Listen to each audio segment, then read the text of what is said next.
நீங்கள் பார்த்துக் கொண்டிருப்பது நியூஸ் 21 செய்திகள். தமிழ்நாடு செய்திகளை உடனுக்குடன் தெரிந்து கொள்ள நியூஸ் 21 செய்திகளை பாருங்கள். உண்மை, உழைப்பு, உயர்வு.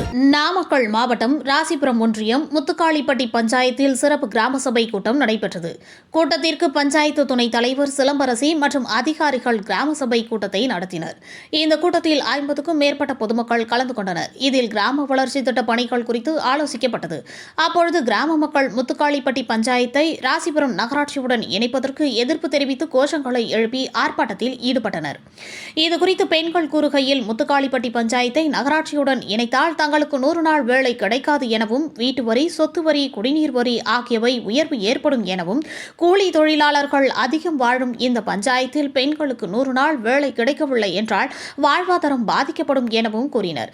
எனவே முத்துக்காளிப்பட்டி பஞ்சாயத்தை ராசிபுரம் நகராட்சியுடன் இணைக்கும் திட்டத்தை கைவிட வேண்டும் எனவும், இதுகுறித்து மாவட்ட ஆட்சியர் மற்றும் ஆதி திராவிடர் நலத்துறை அமைச்சர் மதிவேந்தன் மற்றும் சம்பந்தப்பட்ட நிர்வாகத்திற்கு தீர்மானம் நிறைவேற்றப்பட்டு வழங்கப்பட்டுள்ளதாக கூறினர். நியூஸ் 21 செய்திகளுக்காக ராசிபுரம் செய்தியாளர் ஸ்ரீனிவாசன்.